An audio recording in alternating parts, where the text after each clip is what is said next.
Joining me now to weigh in is Texas Congressman Pat Fallon, along with Texas Attorney General Ken Paxton. Welcome, guys. Glad to have you here. Congressman, you first. Biden is too busy to save Latino communities from his massive border crisis, but he's not too busy for the beach. Chris, I'm just appalled by that. I mean, this has been a record now since the year.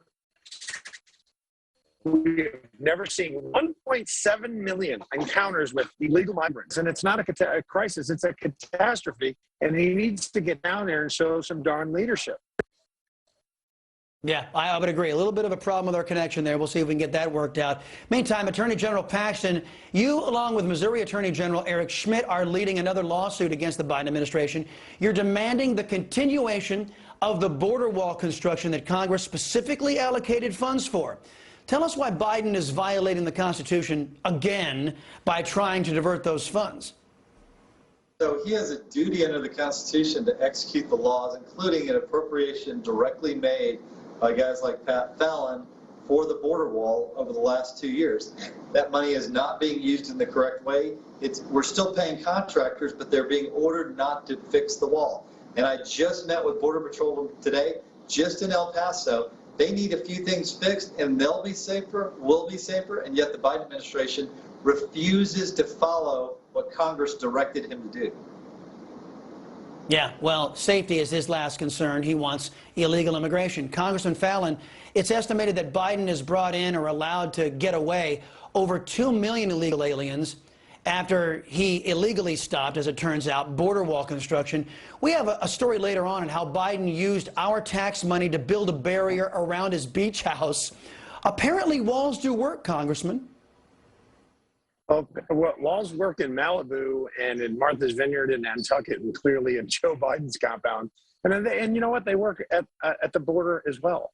And that's the scary thing, that we have 2 million, as you said, Chris, 2 million folks have crossed the border illegally. We are abdicating our responsibilities as a federal government and allowing the Mexican drug cartels to run our border when they have a GDP.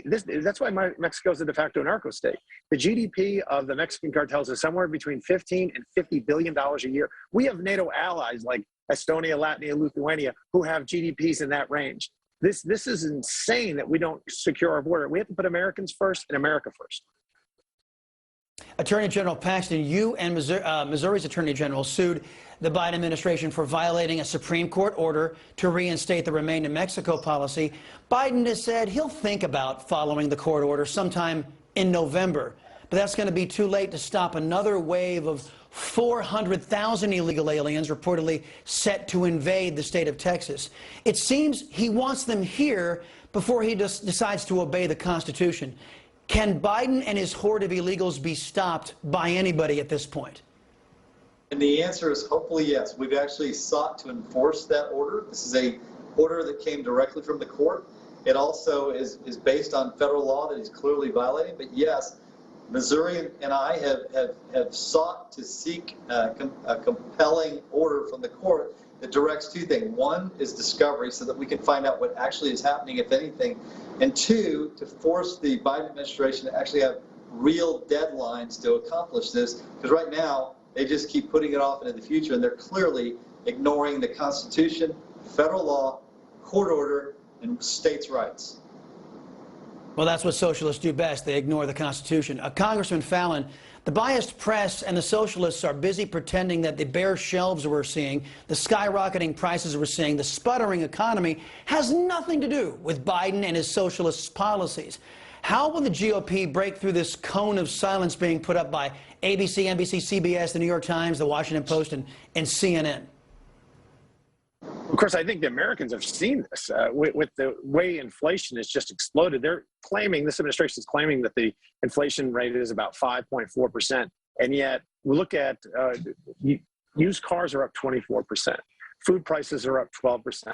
New home starts, new houses cost 18%. Gasoline's up 42%. So we're seeing the reality. They can say whatever they want, but the American people are seeing it. And we need to, it's incumbent upon us and our great attorney generals like Ken Paxton and others to talk to as many media outlets that want to share the truth of the American people, such as yourself and your network.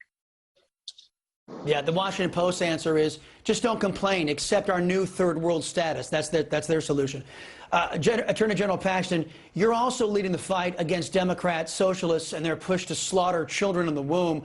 Earlier today, news broke the Supreme Court will not immediately block the Texas heartbeat bill, but it's agreeing to hear arguments in the case. I think November 1st is the date. How do you expect this is going to play out? Look, I'm hopeful that they'll allow our state to control this. The Supreme Court has tried since 1972 to legislate whether babies can live or die. It's been a disaster. The law continues to change. Nobody ever knows what it really is going to be because every time we get a new justice, we have a new law. That's not the way this is supposed to work. They need to let Texas govern Texas. If Massachusetts wants a different law, they should be able to have their laws. I am very hopeful that the Supreme Court will recognize our authority to protect life and to give people the opportunity to have their grievances addressed in any court that they want and not have a Supreme Court order stopping people from going to court. We've got some great leaders in my beloved Texas. Attorney General Ken Paxton and Congressman Pat Fallon. Gentlemen, have a great weekend. Thank you for being here.